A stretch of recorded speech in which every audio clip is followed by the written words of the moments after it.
오늘은 제목이 좀 깁니다. 사탄의 죄와 죽음의 통치로부터 인류를 구원하기 위해 오신 예수님. 주제로 말씀을 전하겠습니다. 사탄의 죄와 죽음의 통치로부터 인류를 구원하기 위해 오신 예수님. 믿지 않는 사람들, 하나님을 믿지 않는 사람들은 누구의 통치를 받고 있어요? 보이지 않지만, 그들이 의식할 수 없지만, 의식하고 있지도 못하지만 사실은 어둠의 권세의 통치를 받고 있습니다. 사탄이 모든 인류를 죄와 죽음으로 통치해서 모든 사람들을 죄짓게 하고 결국은 죽음에 이르게 하는데, 그 죽음은 단지 육신의 죽음만을 말하는 게 아니라 영원한 죽음에 이르게 합니다. 그 영원한 죽음을 성경에서는 영원한 형벌을 받는 거예요. 지옥이라고 번역하기도 하고 불못이라고 하기도 하는데, 영원한 형벌의 장소에 가서 영원한 형벌을 받는 것입니다. 예수님이 이 땅에 왜 오셨냐면은 바로 그 사탄의 죄와 죽음의 통치로부터 우리들을 구원하기 위해서 오셨다. 오늘 본문이 그것을 이야기해 줍니다. 자, 오늘 본문은 이제 표면적으로 보면은 서기관들과 유대인들의 잘못된 메시아 신학을 지적하시고 이것을 바로잡아 주시는 그런 말씀입니다. 자, 예수님께서 이 메시아를 기다리고 있는데 그 메시아에 대한 잘못된 생각, 잘못된 신학을 가지고 가르치고 있었던 서기관들에게 하신 말씀이에요. 이렇게 말씀을 하셨습니다. 41절 한번 읽어봅니다. 시작. 예수께서 이르시되 사람들이 어찌하여 그리스도를 다윗의 자손이라 하느냐. 사람들은 유대인들을 말하는 거죠. 그들이 메시아를 기다리고 있었잖아요. 메시아를 간절히 기다리고 있었습니다. 예수님 시대에는 그 메시아를 기다리는 그 메시아 대망 사상이 그냥 막연한 게 아니었어요. 그냥 불타올랐습니다. 간절하게 기다렸어요. 왜냐하면 이제 자기 나라가 없잖아요. 로마에게 지금 식민 통치를 받고 있기 때문에 메시아가 와서 빨리 이 문제를 해결해 주도록 간절히 기다렸습니다. 그래서 우리는 이제 예수님이 이미 2000년 전에 초림하셨고 다시 오실 재림의 예수님을 역시 우리도 기다리고 있는데, 우리의 할머니 세대, 정말 우리 할머니 세대는 정말 간절히 기다렸어요. 우리 예수님을 주님 고대가까지 만들 찬송을 부르면서 구름만 조금 이상해져도 혹시 주님 오시는가 하고 문 열고 나갔다고 하는 찬송 아닙니까? 요즘 이제 우리나라가 잘 살게 되면서 다 잊어버렸어요. 우리 예수님 다시 오는 걸 안 기다려. 별로 베드로처럼 여기가 좋사오니 그냥 여기다 초막치고 살겠습니다. 우리 잃어버렸는데, 이때는 막 그냥 그 메시아 대망세 사상이 막 들끓어 오를 때였습니다. 그런데 사람들이 메시아를 다윗의 자손이라 그랬어요. 다윗의 자손. 그러니까 다윗은 지금 이 사람들이 있는 세대로부터 한 1000년 전 사람이에요. 1000년 전. 예? 그 1000년 전이면 지금 얼마니까 우리나라는 고려 초나 예? 그죠? 그때 아니겠어요? 그런데 1000년 전 왕입니다. 그런데 메시아가 누구의 후손으로 오느냐? 그 다윗의 후손으로 온다는 거예요. 다윗의 후손. 그러니까 다윗의 계속 이제 자식들이 나가지고 1000년이 흘렀는데 그 다윗의 후손 중에서 메시아가 온다. 그렇게 그들이 생각하고 있었습니다. 그걸 이제 가르친 사람들이 구약 성경을 가르쳤던 서기관들이에요. 자, 그리스도가 온다. 그 그리스도는 헬라 말이고 히브리 말로는 뭐라 그랬어요? 메시아라 그랬죠. 메시아. 그래서 원래는 이걸 이제 메시아라고 번역하는 게 맞습니다. 그리스도 그러면 의미가 잘 안 와요. 메시아. 근데 우리는 이제 그냥 읽은 거예요. 그리스도 한글로. 그래서 이제 우리가 예수 그리스도, 예수는 메시아죠. 메시아. 자, 다윗의 후손이라 그랬으니까 다윗은 누구예요? 왕이에요. 이스라엘의 가장 위대한 왕이고, 다윗 통치 때 이스라엘의 영토가 가장 넓었고 주변 민족들이 다윗에게 다 복종을 했습니다. 조공을 바쳤어요. 그 왕이 다윗이에요. 그러니까 이스라엘 역사에서 최고 위대한 왕이 다윗 왕이에요.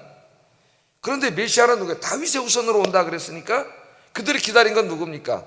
다윗과 같은 위대한 왕이에요. 다윗과 같은. 그래서 유대 신학에서 메시아는 왕이에요. 왕.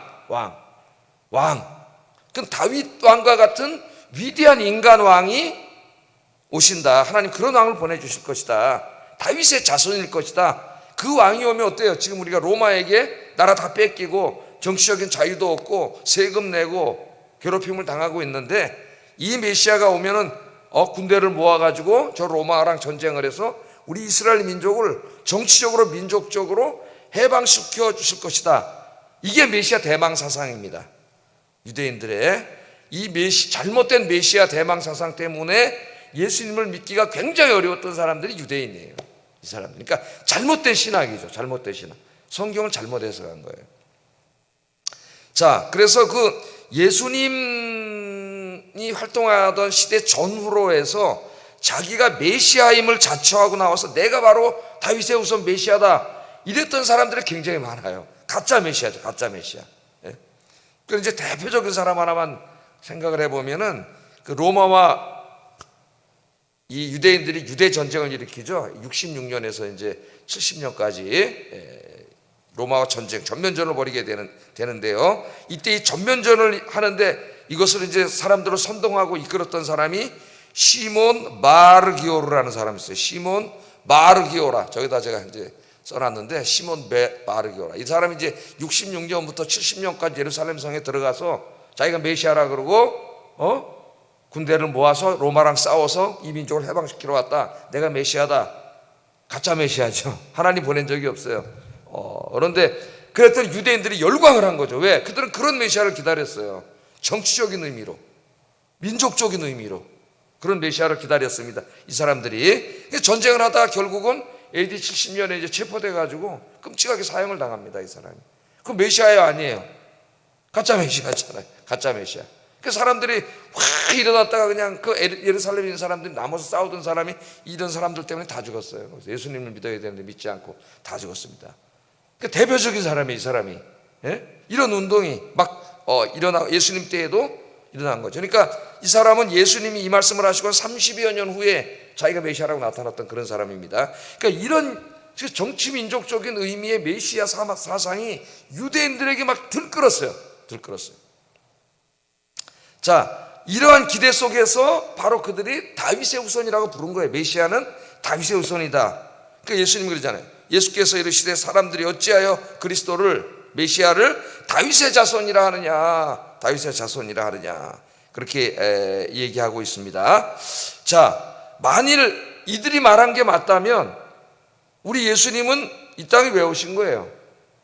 사탄의 죄와 통치로부터 인류를 구원하기 오신 게 아니라 이스라엘을 정치적으로 민족적으로 해방시키기 위해서 오신 정치적인 예수님이 되는 거예요. 그래서 이 유대인들, 서기관들 신학, 메시아 신앙의 그 후예들이 지금까지 계속되고 있습니다, 여러분. 그래서 정치 신학이라는 게 있잖아요. 정치 신학. 예수님은 무슨 혁명가라고 하거나 뭐 가난한 자들을 해방시키기 위해서 뭐 왔다거나 예수님은 사회주의자라거나 뭐 이런 사람들이 계속 있었어요. 다 후예들이에요. 자, 우리나라도 지금 지금 정치적으로 기독교가 제가 심하게 오염되어 있는 거 여러분도 아시고 이 목사들이 정신 차리고 각성을 해야 됩니다. 우리 예수님은 그런 정치 사회적인 문제를 해결하려고 오신 예수님이 아니고 온 인류를 죄와 죽음으로부터 구원하기 위해서 오신 예수님이라는 거 알아야 돼요. 물론 우리 하나님이 우리의 어떤 그 자유와 어떤 민주, 우리의 어떤 번영, 그런 평화 이런 데 관심이 있으세요. 하나님이 우리 아버지시기 때문에. 그런데 만일 우리에게 그런 것 경제적인 번영과 뭐 정치적인 자유와 평화 이런 것을 하나님이 주시는 게 목적이었다면은 그 하나님이 인간이 되셔서 찾아오실 필요가 없어요. 왜? 구약 성경을 보면은 하늘 보좌에 하나님이 성부 성자 성령 하나님이 앉으셔가지고 말씀만 하시면 다 이루어지는데 무슨 왜 인간이 되셔갖고 하나님이 오셔야 돼? 오실 필요가 없는 거예요. 왜 오신 겁니까, 여러분? 죄와 죽음의 문제를 해결하러 오신 거예요. 왜?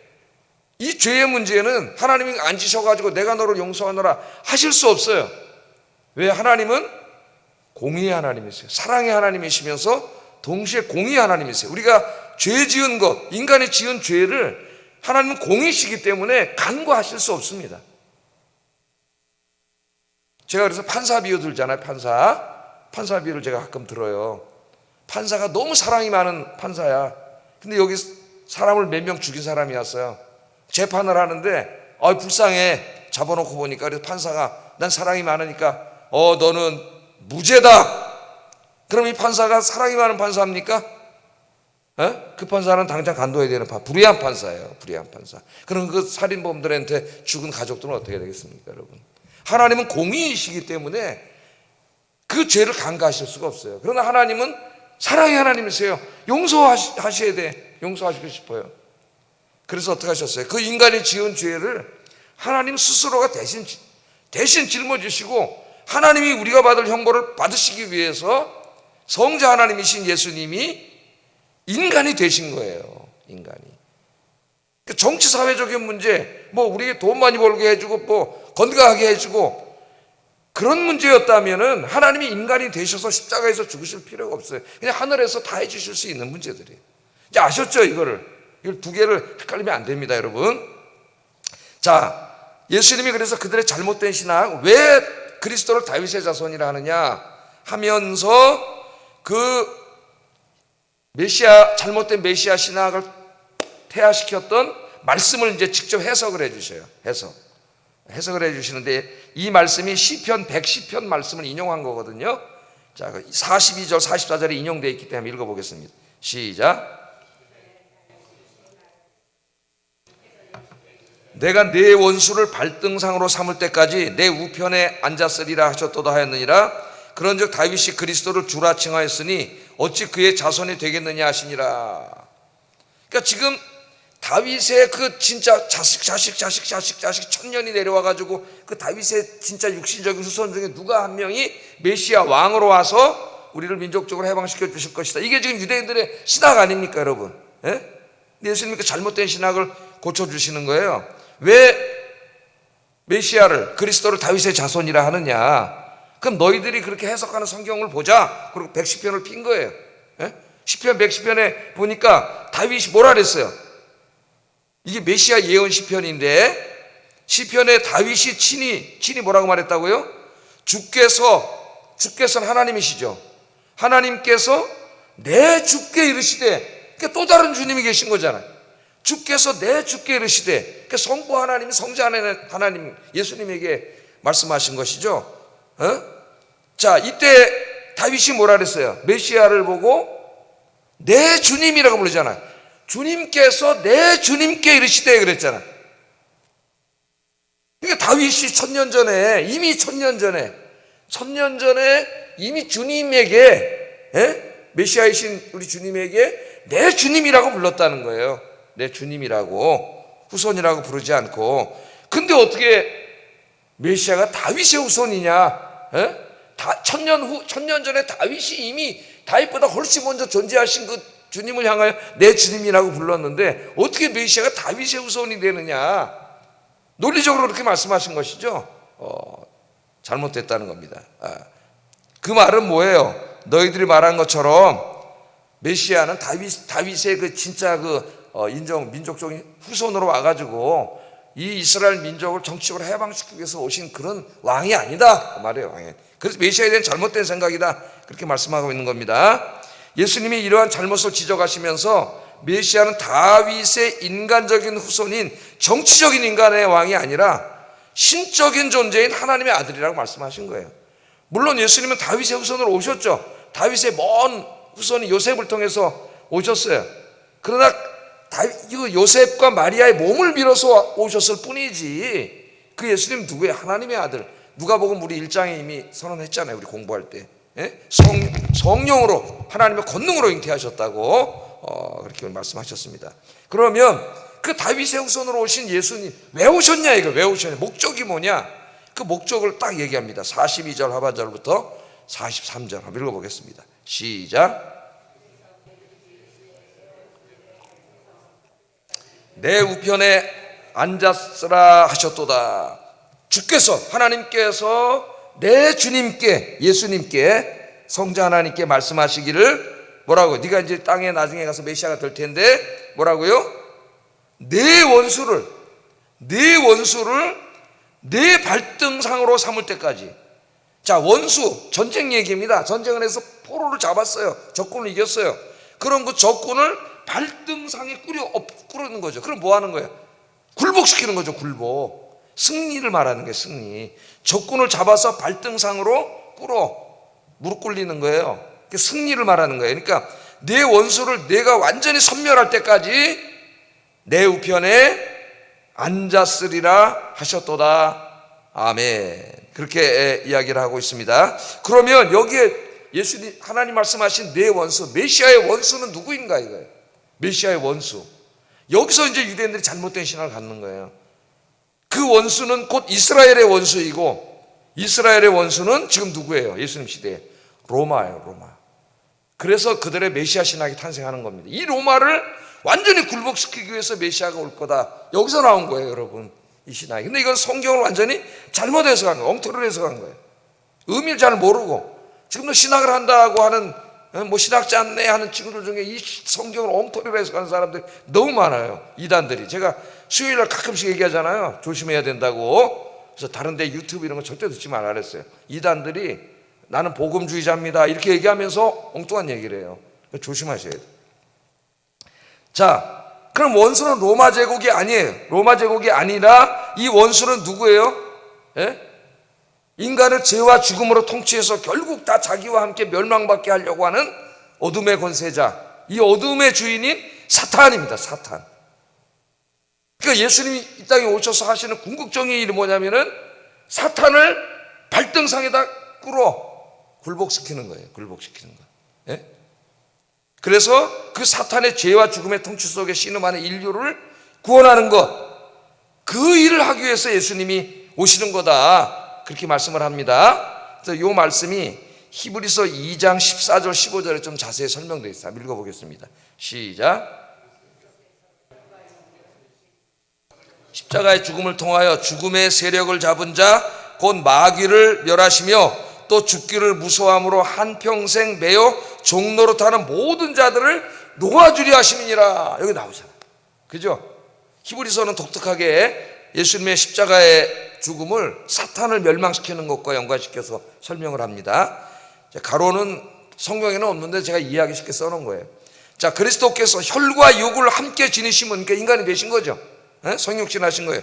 십자가의 죽음을 통하여 죽음의 세력을 잡은 자 곧 마귀를 멸하시기 위해서 오셨다 그러잖아요. 마귀를 멸하시며 그렇게 함으로 이 죽음을 무서워하고 두려워하는 이 사탄의 종이 돼갖고 죽음만 생각해도 벌벌 떨고 공포를 느끼는 이 인간들을 마귀로부터 해방시켜 주시기 위해서, 구원시켜 주시기 위해서 오셨다. 히브리서가 분명히 얘기를 하고 있습니다. 이런 말씀은 여러분 구절을 외워놓으세요. 히브리서 2장 14절 15절. 나중에 또 어디 있나 막 찾을 수가 없는데 이 말씀을 외워놓으세요. 자, 그러니까 저와 여러분들은 이미 이 예수님을 믿고 사탄의 죄와 죽음의 통치로부터 해방된 사람이에요. 우리가 예수 믿기 전에는 우리 눈에 보이지 않고 우리가 몰랐지만은 어둠의 권세자인 사탄의 지배를 받고 살던 사람이에요. 예?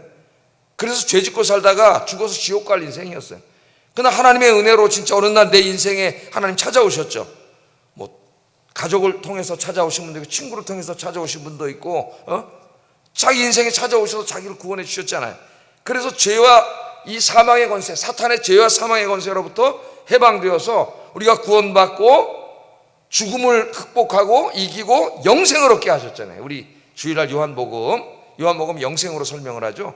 영원한 생명을 우리 주님이 얻게 하셨습니다. 뿐만 아니라 이 땅에서 사는 동안에도 성령님이 찾아오셔가지고 여러분 매일매일 인생길 여러분 어디로 갈지 모르는데 인도해 주시고 지켜주시고 오늘 또 나와서 가정의 문제, 개인의 문제 놓고 건강의 문제 다 기도할 때에 다 응답해 주시고 오늘도 만져주시고 이 예배에 함께 계시고 할렐루야.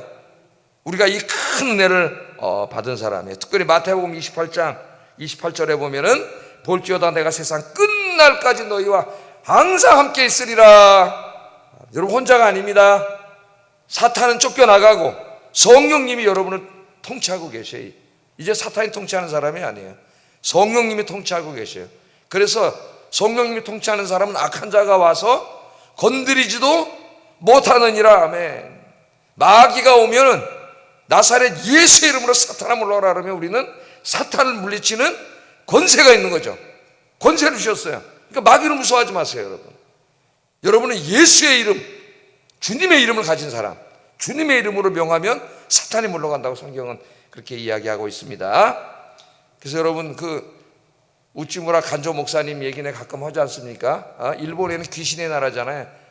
일본 신전에 가면 귀신이 수만 가지가 있어요. 그래서 일본의 모든 생활은 다 귀신과 연결되어 있다 그랬죠. 공부 잘하려면 공부신한테 잘 보여야 되고, 소풍 가서 재밌게 안 다치고 놀려면 또 소풍신한테 잘 보여야 돼. 저 길거리 신한테 잘 보여야 되고, 다 삶이 신하고 연관돼 있어요. 그게 불안해. 이 사람들은 신에게 잘 보여야 돼. 근데 우찌무라 간조 목사님이 예수 믿고 구원받으니까 너무 좋은 게 뭐냐면, 그 수만 개 귀신으로부터 완전히 해방됐다. 왜? 우리 성령님이 통치하시잖아요. 너무 행복하고 너무 좋았대. 그전에는 막 이 귀신 저 귀신, 이걸 나르면 저 귀신, 절로 가면 저 귀신, 이사 가려면 또 이사 귀신, 뭐 애기 낳으려면 삼신 할머니, 우리나라 뭐 결혼하려면 또 우리 뭐 궁합 보고, 우리 사람 완전 우리나라도 미신의 나라죠. 예수 믿으니까 이런 귀신들이 하나도 안 무섭다. 왜? 내 안에 하나님이 찾아오시니까 다 도망가 버렸어요. 할렐루야, 할렐루야. 자, 그래서 우리 예수님이 오신 이유를, 내 원수, 예수님의 원수요 모든 인류의 원수인 어둠의 권세자 사탄을 잡아서 굴복시키기 위해서 예수님이 오셨다. 이제 완전한 굴복은 언제 시키세요? 우리 주님 재림하시는 날 완전히 사탄을 잡아서 불못에 가둬놓죠. 지금은 결박한 상태죠. 결박. 성경에서는 비유적으로 무저갱에 가둬놨다 그러는데 결박한 상태예요. 결박한 상태. 하나님의 뜻을 이루기 위해서 아직 잠깐 결박됐으니까 힘이 약해졌겠죠. 약해진 상태로 내버려 두신 거예요. 그래서 지금도 역사에 사탄이 장난을 치죠. 그러나 하나님 결박해 놨기 때문에 하나님의 영이 찾아온 기독교인들에게는 꼼짝하지 못하는 거예요. 자, 우리 예수님께서 이처럼 사탄의 죄와 죽음의 통치로부터 고통당하는 인류를 구원하기 위해서 오셨습니다. 그리고 그 십자가에서 죽으시고 부활하심으로 이 구원을 다 이루셨어요. 이제 누구든지 예수님을 믿기만 하면 사탄의 죄와 죽음의 통치로부터 해방돼서 성령의 통치를 받은 구원받는 하나님의 백성, 하나님의 자녀가 되는 거예요. 여러분이 이미 축복을 받았습니다. 그런데 지금 이 예수님을 믿지 않는 사람들이 너무나 많잖아요, 세상에. 여전히 사탄의 죄와 죽음의 통치로부터 통치를 받고 고통당하는 사람들이, 예수 안 믿는 사람들이 다예요. 그 중에 내 가족도 있고 친척도 있고 친구도 있고 이웃집도 있고 윗집도 있고 아랫집도 있고 다 이 사람들이잖아요. 지금 매일 만나는 사람들. 이 사람들 어떻게 할 거예요? 우리 예수님이 승천하시면서 이제 이 사명 우리에게 부탁하셨잖아요. 교회와 성도들에게 부탁하셨어요. 너희가 이 사명을 감당해라. 그게 전도하는 거죠.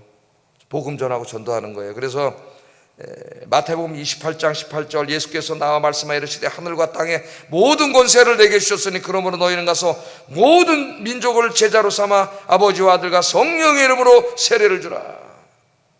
마가복음 16장 15절 16절 또 이르시되 너희는 온 천하에 다니며 만민에게 복음을 전파하라.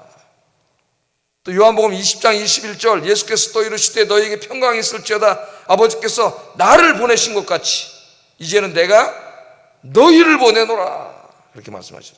사도행전 1장 8절에 오직 성령이 너희에게 임하시면 너희가 권능을 받고 예루살렘과 온 유대와 사마리아 땅끝까지 이르러 내 증인이 되라. 증인이 되라. 그렇게 말씀하셨죠. 그러니까 하나님이 우리를 먼저 구원하시고 교회를 세우신 가장 중요한 목적이 바로 사탄의 죄와 죽음의 통치를 받고 있는 저희 불쌍한 사람들을 구원하는 거예요. 구원하는 거예요. 교회의 존재 이유는 모이면 예배하고 흩어지면 전도하는 거예요. 근데 한국 교회 예배는 잘 드리는데 요새는 예배도 잘 안 드려요. 예배 잘 드렸는데 전도를 잘 하지 않았어요. 전도를. 그래서 우리가 더욱 열심히 전도해야 된다.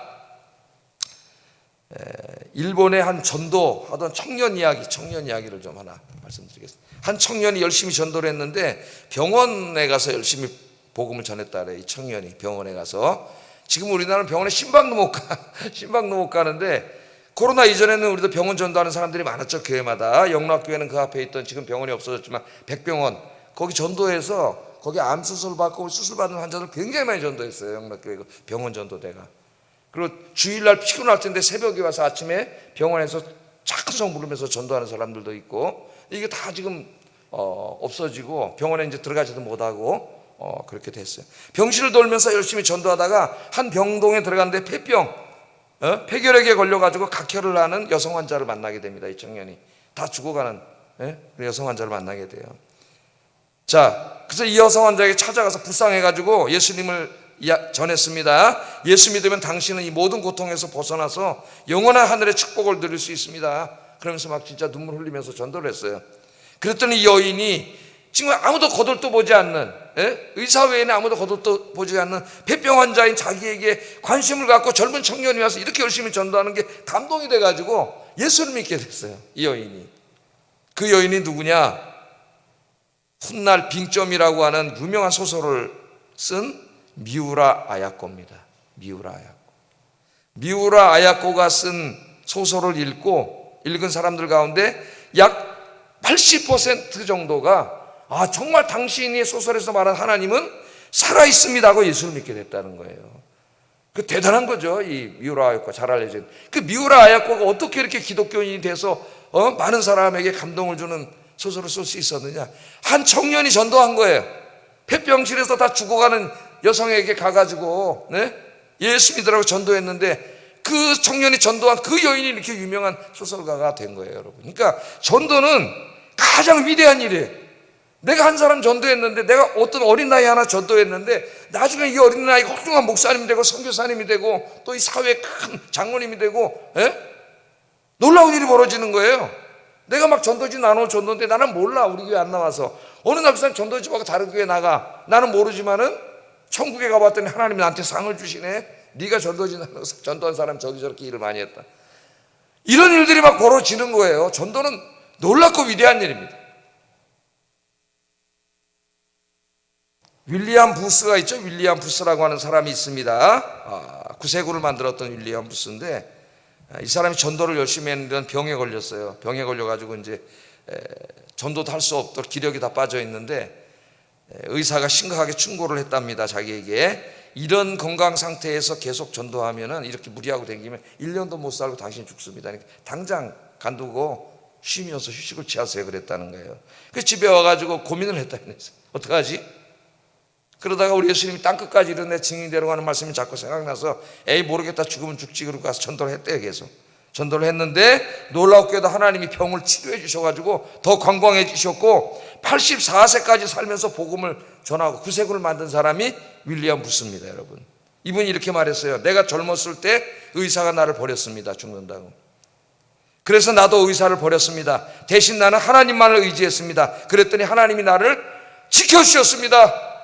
할렐루야. 지난주에 우리 엊그제 우리 뭐 했어요? 학습식 하는 분 중에 한 3가족이신데 학습을 받아야 되는데 본인이 막 교회 가려는데 너무 어지럽고 아파가지고 올 수가 없어가지고 못 온다고 연락이 왔어요. 근데 막 기도를 했다는 거예요. 근데 가야 되는데 그리고 어지러운데 가야지. 그러고 나왔는데 여기 나왔을 때도 좀 어지러웠는데 나와서 앉아서 예배드려 다 났다는 겁니다. 할렐루야. 그래서 이 3가족이신데 나가면서 저에게 내가 아프셔서 못 오신다더니 오늘 오셨네요. 그랬더니 뭐라 하냐면 신비합니다. 여기 왔는데 이게 다 나가지고 깜짝같이 나가지고 너무 오늘 신비한 체험을 했어요. 그런 거예요. 할렐루야. 나 아파서 못 알아지면 며칠 더 아플 수도 있는데 나 나가야 됩니다. 하나님 오늘 학습 받는 날, 영광된 날인데 그 나왔더니 하나님 고쳐주시잖아요. 그러니까 하나님이 그렇게 간절한 마음이 있으면 하나님 고쳐주시는 거예요. 할렐루야. 믿음의 사람 믿음으로 사는 거예요. 믿음으로. 우리 전도할 때 누가 마귀가 방해하죠. 그래서 전도할 때 항상 뭐가 동반돼야 돼요? 기도가 동반돼야 돼요. 기도가. 마지막 하나만 읽고 우리 기도하겠습니다. 고린도후서 10장 4절 읽어보겠습니다. 시작. 견고한 진도 무너뜨리는 하나님의 능력이라. 우리의 싸우는 무기는 육신에 속한 것이 아니요 오직 견고한 진이 뭐예요? 마귀가 쳐놓은 견고한 진, 사람들의 마음속에다 쳐놓은 견고한 진을 무너뜨린다. 하나님의 능력이다. 이 능력이 뭐냐? 기도고 복음이에요. 오늘도 만나는 사람들에게 복음 전하시는 여러분 되길 주의 이름으로 축복합니다. 이게 사명이에요. 사탄의 죄와 죽음의 통치로부터 고통당하는 저들을 내 입술을 통해 구원하게 하여 주시옵소서. 그게 우리의 사명입니다. 기도하겠습니다. 예수님께서 사탄의 죄와 죽음의 통치로부터 인류를 구원하기 위해 이 땅에 오셨다는 것을 깨닫고 열심히 전도하게 하소서. 전도를 방해하는 사탄을 초토화시키기 위해서 열심히 기도하면서 전도하게 하소서. 기도하게 하소서. 기도하겠습니다.